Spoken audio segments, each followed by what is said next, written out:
Welcome back to the We The Patriots Podcast. I'm your host, Sal Assante, and today we mark 100 episodes of We The Patriots Podcast. I'm very excited to share this moment with you guys. Got a little bit on the docket today. Other than celebrating, we'll be talking a little bit about what's been going on in the recent weeks with the Trump presidency, with Doge, with Gaza, all that fun stuff, and probably a little bit more, I'm going to say crazy stuff towards the end as maybe I get a little bit more into the weeds. Without any further ado, let's get right into it.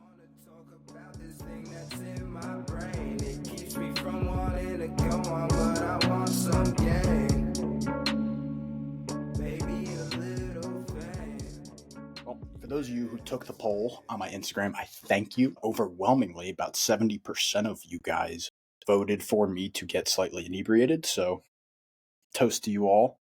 Hope you're all watching the show after asking me what to do here. And yeah, for those of you that don't know, I got my drink of choice here, a little bit of bourbon and Coke, bourbon and Diet Coke, to be absolutely honest with you guys. I'm not going to be going and saying what kind of bourbon I got, but Andrew, you might know exactly what kind I got. Yeah, shout out to all you guys. Getting 100 episodes deep, and technically, if you've been following the show since its inception, you know it's well over 100 episodes at this point, but that's fine.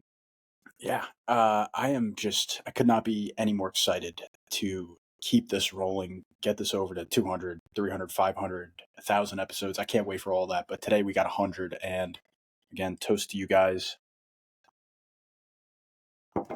We'll be making sure that we keep this rolling here. Now, for those of you that don't follow me on Instagram, go follow me. Sal Assante 4, I believe, is the handle. If not, just look up Sal Assante. It should be the first one.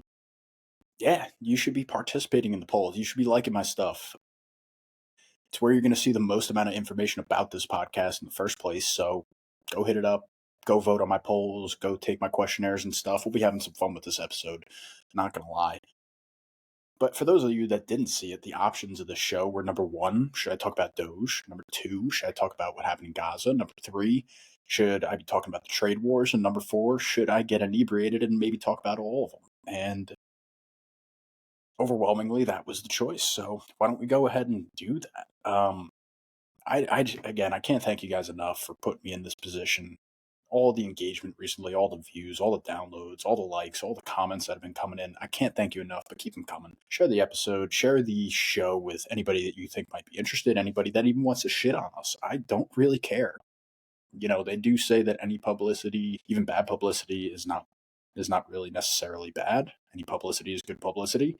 So I take it all. I love criticism. I love being able to try to make my show as soluble to any type of crowd as I can. And yeah, this show is just going to be all about having a little bit of fun. And I'm already about a drink in, working on another one here. Without spewing too much of my words, I do want to talk a little bit about Doge first. So what is Doge?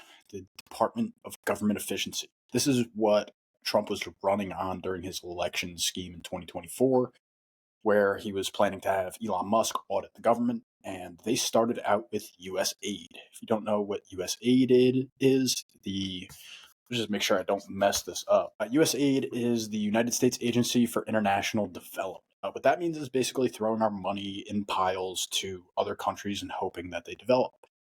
More seriously, or more candidly, what it actually means is putting money into the hands of individuals that possibly run other nations and essentially threatening to cut that aid off if they do not follow our exact direction. The auditing of this has been spectacular so far. The things that have been coming up about it are fascinating. A lot of transgender stuff, which is really interesting to me. If you were a studious person or a history lover and you looked up anything about Germany pre-World War II, after the First World War, and really dived deep and didn't necessarily throw away Hitler's remarks on its face and tried to at least hear it out, what you heard a lot about was the fact that there was a lot of this stuff, a lot of promoting gays, promoting basically what we call the LGBTQ community today, is essentially what our government is doing with USAID. And it is fascinating to me to see all the different stuff. I got a few examples here.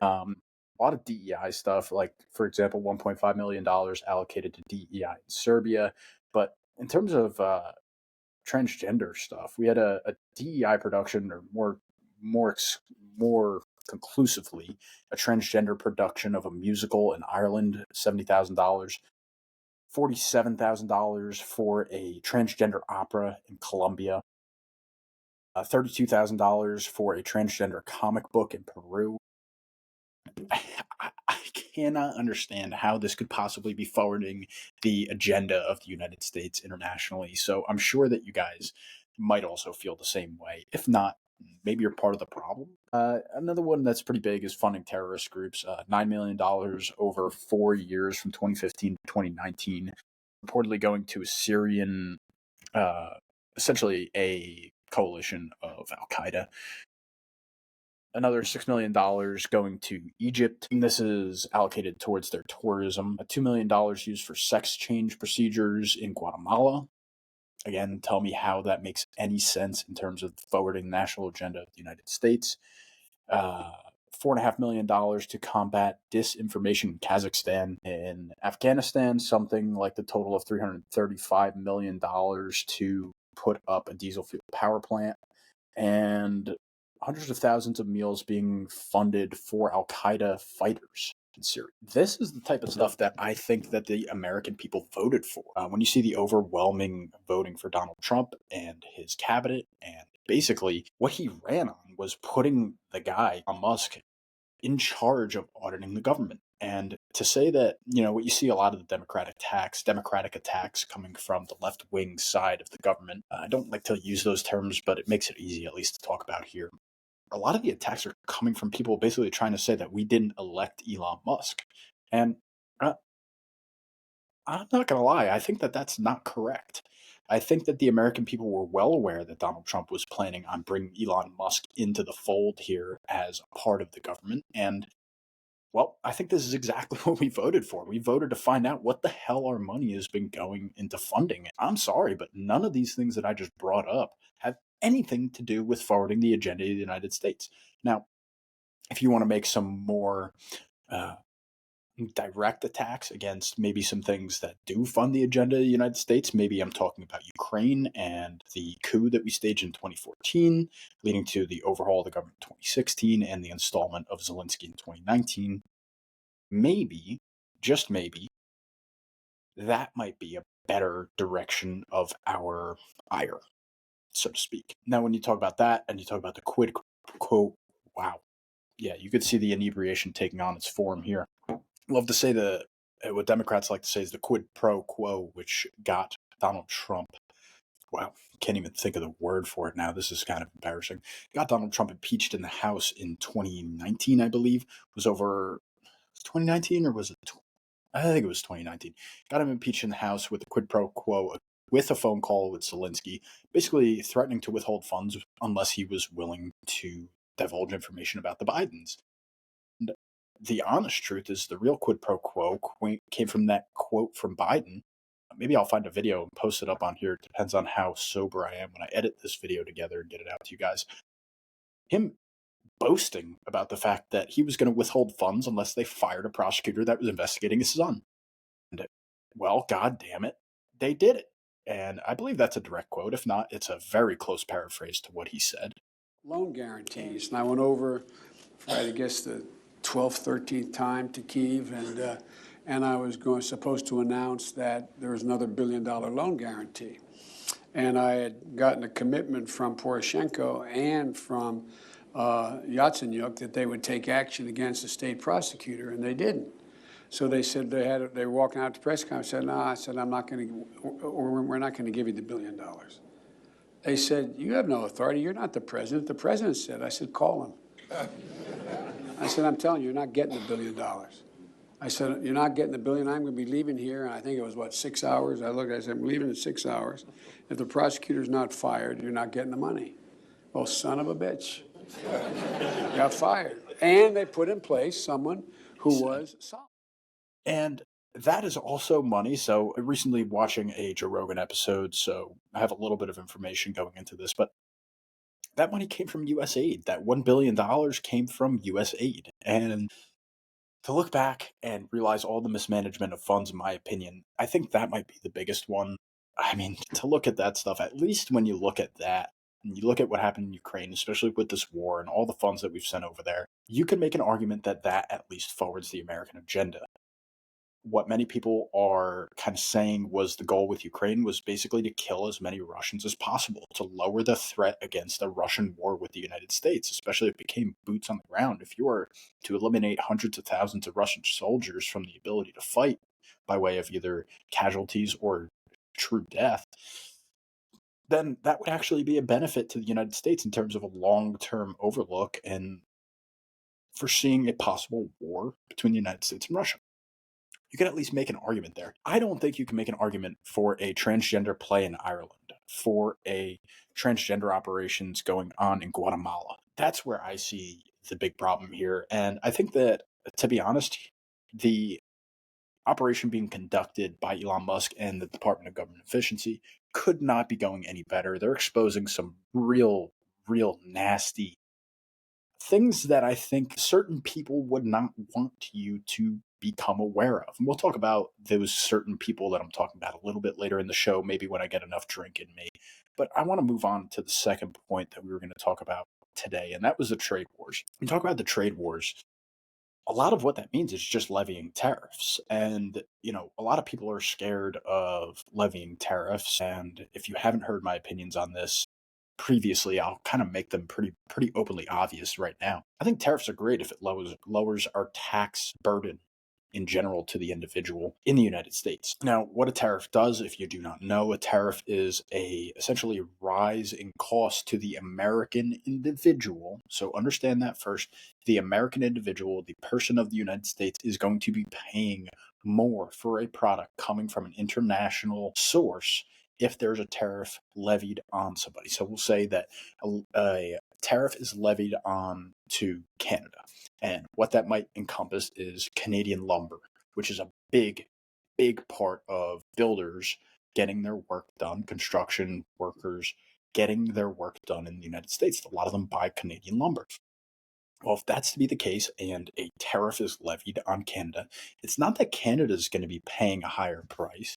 It's that the consumer in the United States is going to be paying a higher price in order to access that Canadian lumber. If that becomes the truth, what you would expect, or somebody who, may be running this, and we'll talk about Donald Trump's perspective here, more than likely what they're saying or expecting is that the American builder is now going to source their lumber from American products.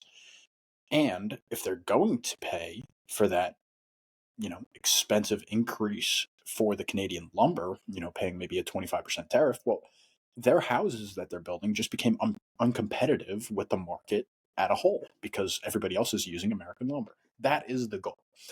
Now, what it actually means is that essentially those people are going to be paying a higher tax, and the end of the day, the end of the road consumer, the person who's buying the house, is going to pay a higher cost for that house. Now, do I think it's a good thing? Well, I only think that tariffs in general are a good thing if it lowers the tax burden. I already said it, but it lowers the tax burden for the American consumer. So if we're able to levy tariffs and they're able to lower the federal income tax, the state income tax that we're paying on our paychecks, which is another problem that I'll talk about a little later, again, when I get enough drink in me, because Andrew and I had a great conversation about this over the last weekend. And yeah, so I only think it's beneficial if we're going to lower the total tax burden on United States citizens. Now, one of the big things that came out from the trade wars, as I'd like to say it, that there were actually some very big concessions given to the United States in terms of both Canada and Mexico, in terms of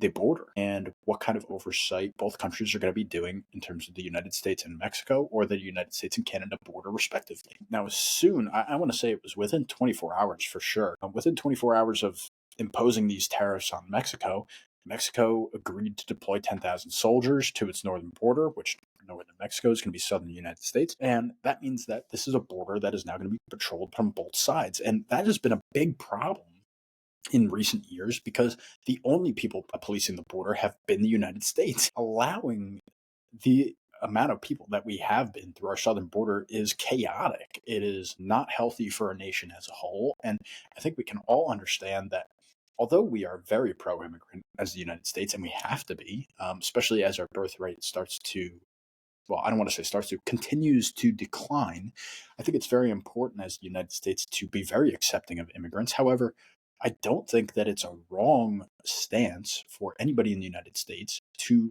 request of their government that we have a better oversight of who is coming into the United States. I just don't think it's crazy at all to ask a higher standard of the people coming into the United States. And for that to be policed on both sides is a big thing. Now, in terms of Canada, they call him the prime minister, but I believe that Justin Trudeau, and you can correct me if I'm wrong in the comments, Justin Trudeau has stepped down as prime minister, but he's still acting essentially as the prime minister, and especially in terms of foreign affairs, is acting as the prime minister.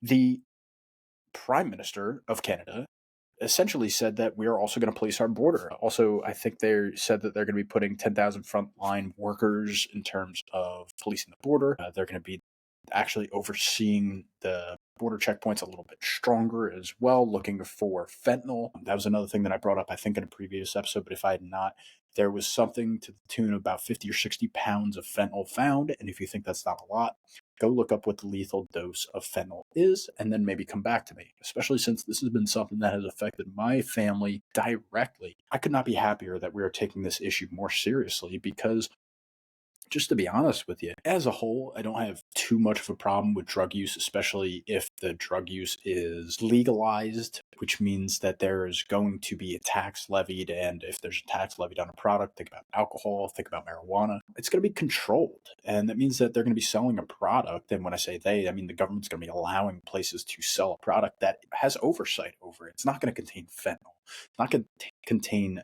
harmful, how do I say this? Because you could make an argument that marijuana in itself could be harmful, or alcohol, of course, could be harmful. Maybe that drug of marijuana is not going to contain outside sources of chemicals that we don't approve of, right? And you can make that step further if you're going to talk about cocaine, if you're going to talk about crack, if you're going to talk about, which of course is a form of cocaine, if you're going to talk about fentanyl, if you're going to talk about opiates in general.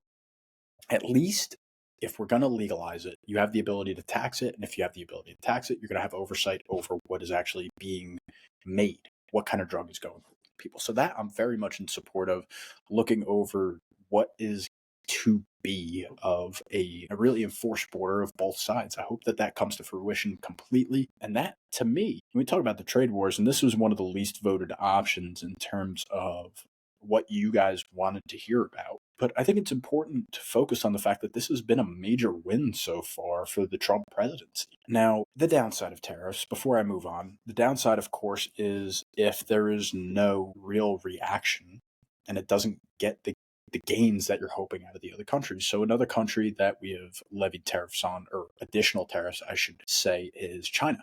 Now, China, from my point of view, or from at least the information that I'm seeing, China has not really budged on anything. They're not loosening their grip on Taiwan. They're not making it any clearer or less clear that they are trying to maintain an oversight government or really take control of Taiwan. There's been no budging there. In certain sectors, you could say that maybe we've gained some jobs out of either manufacturing or specifically in terms of the steel industry because of the tariffs that were the recent tariff increases that have been levied on China. But all in all, it's probably a balancing act between the jobs that were lost in terms of being able to fund projects and jobs that were gained. So you see the downside there, where people are just going to be paying, at the end of the day, people, being the American public, is going to be paying a little bit more for their products, or possibly a lot more depending on how big your projects might be, and not seeing any tax relief. And that's at the other side. If you're going to be levying these tariffs and you're going to be increasing these tariffs on international, maybe foes, maybe not necessarily allies. I would consider Canada definitely to be an ally, Mexico maybe to be an ally, China definitely an adversary. If you're going to be levying tariffs like this, you have to be releasing the tax burden. And I hope to see, we haven't seen any breaking news on this or anything breaking in terms of possibly thoughts, other than the fact that Trump floated possibly getting rid of the federal income tax. We haven't seen anything budging in terms of this. Now, Again, I'll talk a little bit more about taxes later, but I do want to get on to the number one thing that honestly I wanted to talk about for this episode, and the fact that you guys made me get a little bit well, you didn't make me do anything, but you voted for me to get inebriated, and we are somewhat of a democracy here in this country, so I uphold to that. So cheers to you guys, and I hope if it's not 11 a.m. right when this episode releases and I make this post, I hope you guys grab a drink and enjoy this with me. This show is now, we're going on 20 minutes. I plan not to make this episode too much longer, but I do want to dive into some fun things. So it goes to show how deep I am already. Look at that drippage. But yeah, so I'm having fun with this. But this is what I really wanted to talk about for this episode, to be honest with you. I really wanted to make it clear that Trump's recent stance on Gaza is something that I could not support less. I was talking about it with a few people already. Now, if what he's saying, and I'll get into what he said recently, if what he's saying is being used as leverage, that's one thing. And I do support getting as much leverage as possible or trying to force other countries into action. However, if what he's saying is true, I could not be less supportive. Now, it's really getting to me now. What he said was we are going to have a U.S. takeover of Gaza. Let me try to read the quote here. Exactly. Trump proposed that the U.S. should take over and own the Gaza Strip, envisioning a long-term control scenario where Palestinians would be relocated to neighboring countries. His vision includes rebuilding Gaza's infrastructure while preventing Palestinians from returning.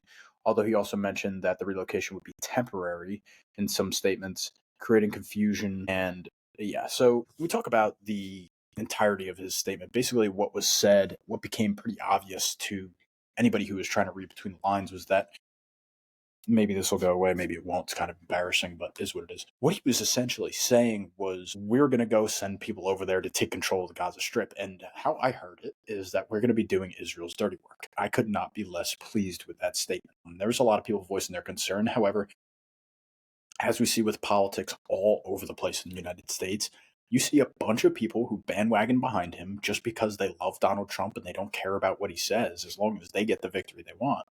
A lot of people were pretty much standing up for this, saying it's great, saying we'll finally have some control in the Gaza Strip. And again, let me make this pretty obvious here that I'm not fighting for any faction here. I could not disagree more with what Trump came out with. Now, again, if he's coming out and trying to use this for leverage, that's another thing. But trying to commit American tax dollars, American troops, I could not be more against. We've already seen over the last 25 years now just the complete mismanagement of the Middle East. And to be honest, realizing how much of a pitfall it could be getting involved over there in international politics. And if that's the case, then why even involve yourself at all? That's kind of my point of view. And why keep throwing money? We already saw how much money was invested into not only Ukraine, but into the Israeli side of the Israel-Gaza war and Israel-Palestinian war, maybe you want to call it, whatever you want to call it. Realistically, almost all efforts were focused on Gaza. Yeah, I just could not be more against this. Getting as involved as we have been with Israel and trying to seem like the good guys is just getting ugly. And if we're going to go put boots on the ground, which is the only way to take control of Gaza, anybody who says that, we won't have to send American bodies over there, anybody who says that American tax dollars won't be involved, you are kidding yourself in order to make it seem like this guy is God. And he's not. Donald Trump is a human being just like anybody else, any of us, any of you guys. He is just as much a human. And we all know that his statement, if it is to come to fruition, if we're going to take control, if we're going to make this an American paradise, like he said, what that comes down to is going to be us spending a lot of money and putting boots on the ground at the end of the day. And I'm not okay with that. At the end of the day, doing this whole Doge thing, doing the Department of Government Efficiency has been kind of attempting to reallocate funds going to international sources in order to bolster the floundering communities here in the United States, or at least that's what the talking heads want us to believe from the Trump, not campaign anymore, the Trump administration. So if the Trump administration wants us to believe that, I think what they need to do is stop meddling in this stupid freaking place of the Middle East and start investing more in our communities here in the United States. Now, the reason that I bring up that it might be being used as a tool of leverage, is that Egypt and Jordan both have come out pretty strongly and committed, at least if not directly funds or people, they've committed quite strong words in terms of rebuilding the West Bank and Gaza themselves. Saudi Arabia's given out some lip service. Qatar's been giving some lip service, and the EU as well has been giving some lip service in terms of trying to rebuild Gaza. That's great. And if that's what Trump was trying to do, use it as leverage or try to essentially scare other countries into rebuilding it themselves, bravo. I'm very happy with that. But what I am afraid of is a U.S. intervention that's even more so than we already are. If you're not aware of my personal feelings on Israel, my personal feelings about the Palestinian people, please go back and watch my previous episodes. I'll be a little bit more fluent. I'll be transparent as hell. And I'll link them down in the description because, again, I'm just going to make a whole hell of a lot more sense in terms of making my stance clear. And I'll give you a little brief overview here. Realistically, the way that I see it is there is no good or bad side there, but the current problem that we're seeing now stems back to somewhere around the late 1800s, early 1900s, especially during the British Mandate in Palestine. And if you're going to try to tell me that Palestine doesn't exist, well, then I think that you're just how do I say this? A very biased individual and someone who is not really taking into account both sides of the argument honestly. And if that's how you feel, good on you. You're allowed to feel however you want. This is a free country. You're allowed to have freedom of speech. However, again, I don't think that you're being unbiased. I think that you're clearly picking a side. And yeah, both sides have a lot of blame here. It doesn't go one way or the other. There is no moral high ground. Anybody who's trying to claim that you have a moral high ground as a Jew, as a Christian, in order to pick a side, or the same thing as a Muslim, I'm sorry, but you're wrong. There's been some real dirty work being done on both sides of the aisle here, both in terms of trying to get provocation out of the other side and also in terms of just direct actions that have been taken. And I'm not going to get too into the weeds here because I want to talk about a few other things as we wrap up episode 100 here. But yeah, go check out my other episodes. I think it's pretty clear where I lie. I think there's a lot of blame to be thrown on both sides, and I really don't think that either side really deserves the entirety of the U.S.'s involvement, their tax dollars, their boots on the ground, either.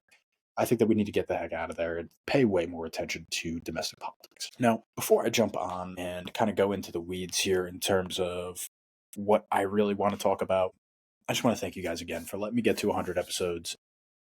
I could not be more thankful. And what I noticed is that we are creeping up pretty quickly, quicker than usual in terms of our subscriber count. So if you guys wouldn't mind, go down, hit that subscribe button, especially on YouTube. We are damn close to 100 subscribers. And if we can get close to 100 subscribers or get over 100 subscribers for the 100th episode, that would be fucking awesome.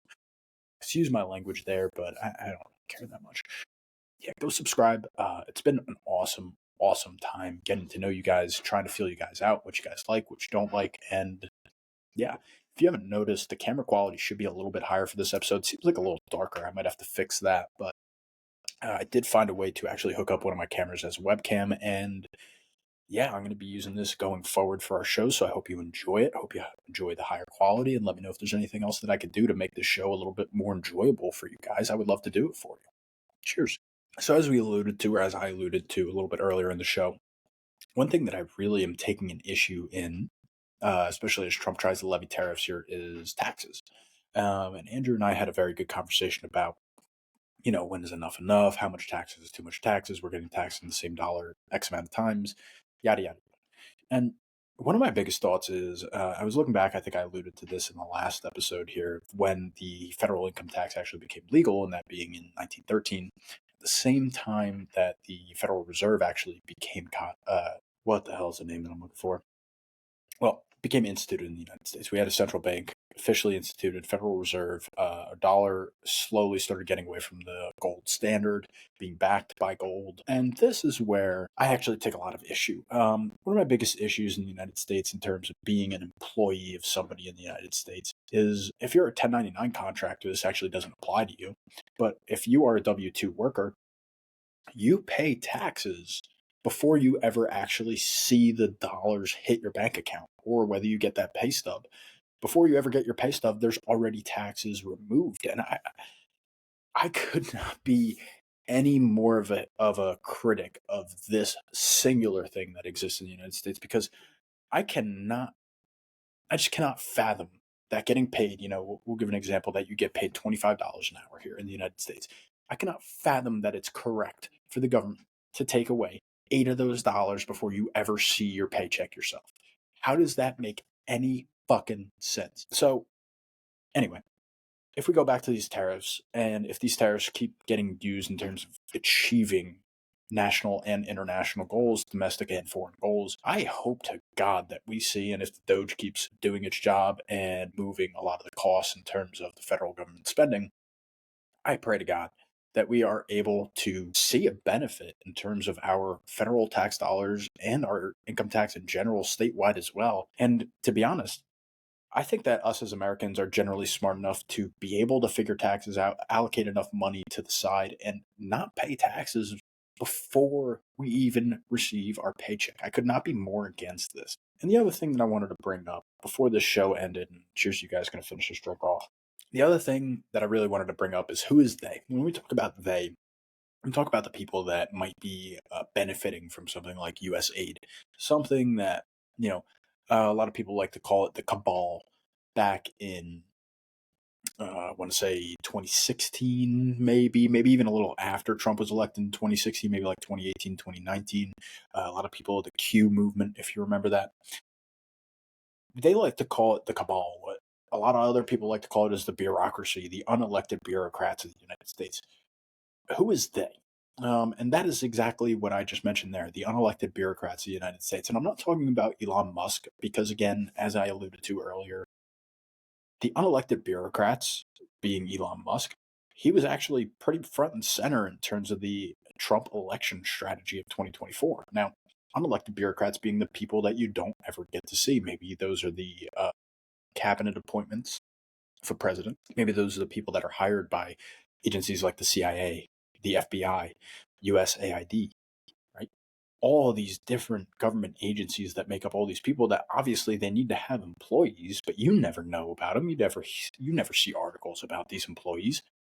Well, what the hell's up with them? How do they get to make decisions like sending billions of dollars, millions of dollars out for transgender surgeries internationally to other nations, putting on DEI plays, putting on DEI reputation into other governments, maybe putting on essentially what we would call the ability to control speech, as we mentioned in Kazakhstan earlier. These are the people that we're talking about. When we say they, when I say that, when I'm talking about the unelected bureaucrats, again, this is the problem with the United States and just the unnecessary spending, not only in their salaries, because they honestly, in my opinion, don't deserve a job, especially if you're not forwarding the agenda of the United States, but not only that, the spending that they promote internationally. And I think it's time as Americans we get behind a movement that cuts out all this unnecessary bullshit and gets to, at the end of the day, what we need to do to make our country a better place domestically. Forget about trying to make all these countries better when we are not the place that we want to be today. Whether that's talking about infrastructure, whether it's talking about the Department of Education, whether that's talking about our actual politics, our ability to speak to one another. When you look back on it, I don't know if I referenced this fully, so I just want to give a shout out to my brother, Lorenzo, for showing me a podcast called History Doesn't Suck. And if you go listen to this podcast through and you start from the beginning, work your way through, you will see that elections have been nasty almost from the beginning. So that's not a new thing in America. However, the discourse between average American citizens has deteriorated, in my opinion, especially since when I was a kid. And being unable to understand the other side is the biggest problem. Being unable to, I would say sometimes it's not even an inability, sometimes it's an unwillingness to actually confront the fact that the other side may have a good point. Whether you're talking about healthcare and you're on the right and you see the left's point of view and saying that healthcare is too expensive and it really should be a right. Well, maybe it shouldn't be a right, but god damn, it is way too expensive to afford for the average American. Again, let's come from the other side here and talk about housing, where the left is generally speaking very promoting of cost-effective housing.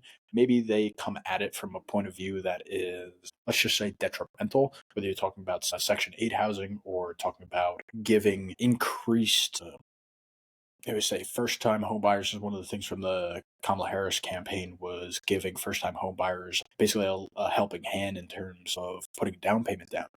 Well, maybe you don't agree with that, but what that might do for somebody is unlock the ability for home ownership or being able to move out of their parents' house, which when you look at it, one of the great things is that, again, both sides have some ideas that are at least trying to solve a problem. And if you're unwilling to see the other side's point of view, or at least at the very minimum, what a big problem I see today is being unwilling to recognize that the other side is bringing up a point, bringing up a problem that has a lot of veracity.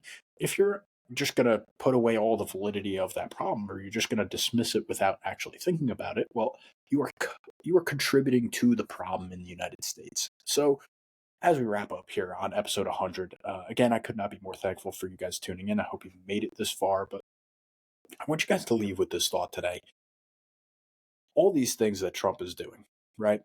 Whether you are for him or against him, and especially if you are against him, and if you made it this far and you are against Trump, I applaud you for being able to have the capacity to think along the lines of possibly someone who's leaning a little more right. For those of you that don't know, I lean a little bit conservative, but realistically, I'm pretty damn close to the middle. I love to see both sides of an argument, and if you made it this far, again, I applaud you and I thank you.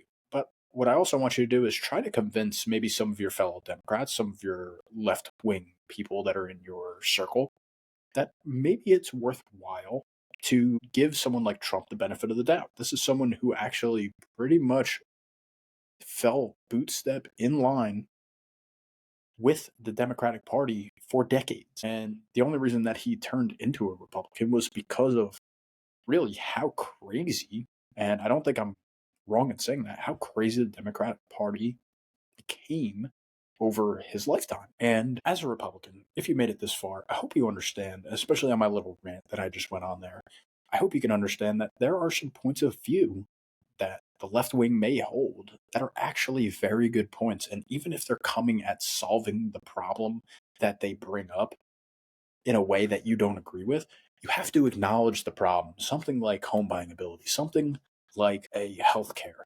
something like the Palestinian-Israeli conflict.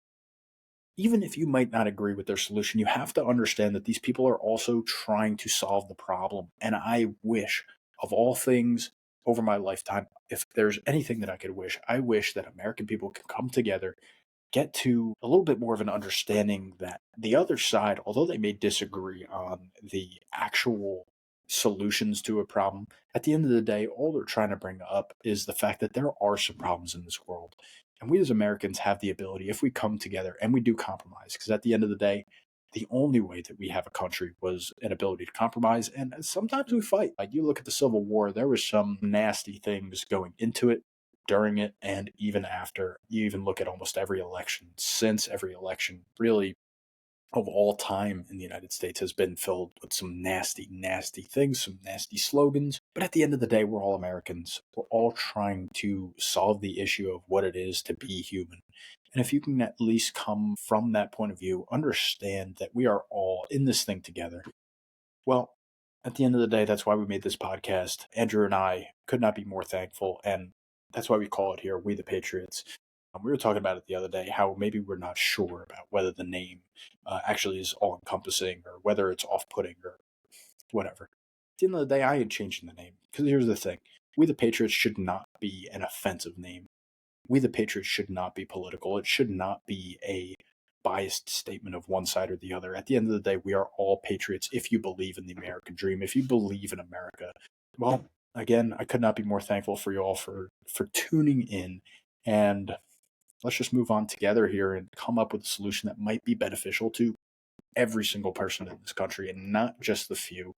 I'm Sal Assante. This has been We The Patriots Podcast. Tune in for the next 100 episodes. I'll be here. Damn. Thanks. I wish I were the fucking state.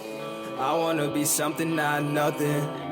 Trapped inside my dream and I'm running away from these demons. But the feeling's so good, I'ma keep dreaming.